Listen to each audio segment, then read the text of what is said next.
பொதுவாக தொழில்நுட்பம் மற்றும் நாகரீக வளர்ச்சி அடைந்த இந்த காலத்துல இந்த சூனியக்காரர்கள் பற்றியெல்லாம் பேசினா எங்களை ஒரு வினோதமா பார்க்கக்கூடிய ஒரு காலச்சூழல் தான் இன்றைக்கு இருக்கு. ஆனாலும் பெரிய பெரிய இடங்களிலே எல்லாம் சூனியத்தின் மீதான நம்பிக்கை என்பது தீவிரமா இருக்கிற மாதிரி எனக்கு தெரியுது.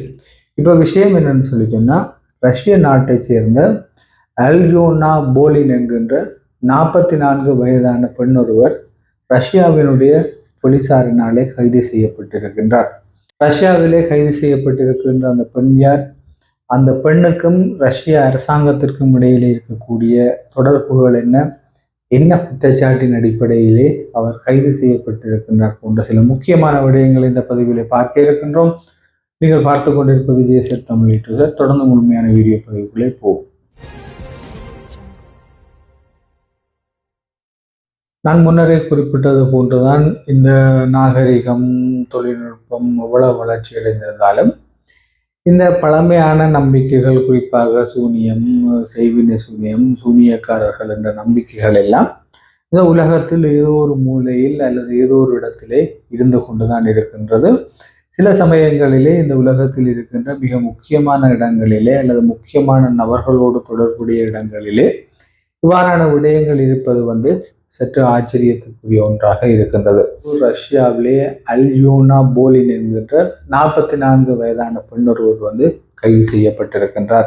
இந்த பெண் யாருன்னு கேட்டா இந்த பெண் ஒரு சூனியக்காரி என்றும், அவர் ரஷ்யாவினுடைய ஜனாதிபதி புடினுடன் மிக நெருங்கிய தொடர்பை பேணியதாகவும், அவர் ரஷ்யாவுக்கு எதிரான எதிராளிகள் மீது சூனியம் வைப்பதை தன்னுடைய பிரதான வேலையாக கொண்டிருந்தார் என்றும், இதற்காக அவர் சூனியக்காரர்களுடைய மாநாடுகளை நடத்துவதாகவும், அவர் ரஷ்ய ஜனாதிபதி புட்டினுக்கு மிகவும் பிடித்த நபர் என்றும் கூறப்படுகின்றது.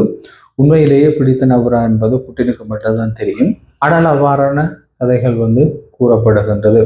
இந்த நிலைமையிலே ரஷ்யாவுக்கு மிக நெருக்கமான பெண்ணாக அல்லது ரஷ்யாவினுடைய அரசாங்கத்துக்கு மிக நெருக்கமான பெண்ணாக கருதப்பட்ட இந்த அல்யோனா போலின் என்கின்ற பெண் ஏன் கைது செய்யப்பட்டார் என்றால், திடீரென்று அந்த பெண் மீது ஒரு குற்றச்சாட்டு முன்வைக்கப்படுகின்றது.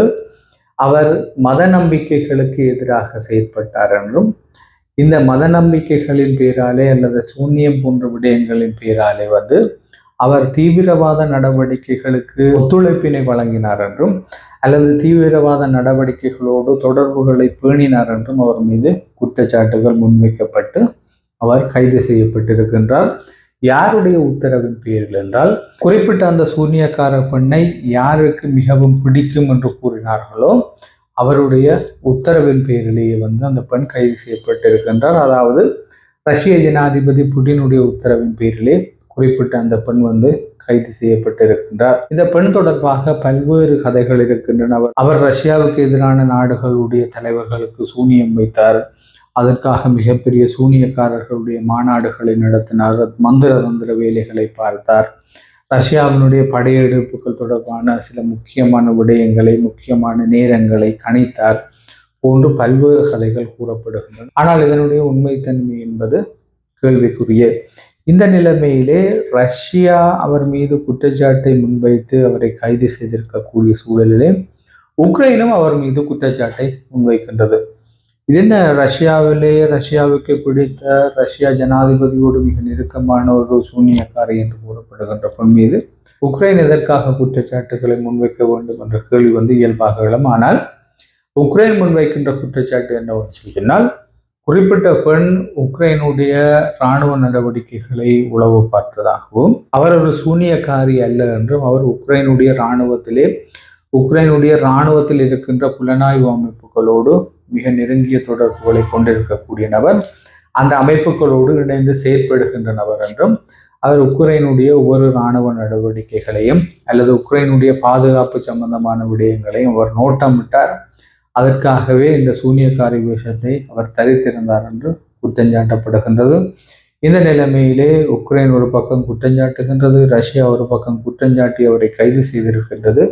ஆகவே இந்த சூனியக்காரி என்று அடையாளப்படுத்தப்பட்ட, சூனியக்காரி என்று இந்த உலகத்தின் முன்னால் நிறுத்தப்பட்ட அந்த பெண்ணின் பின்னால் நிறைய மர்மமான கதைகள் அல்லது யாரும் அறிந்து கொள்ளக்கூடாத நிறைய கதைகள் இருக்கும் என்பதுதான் இங்கே முக்கியமான விடயம்.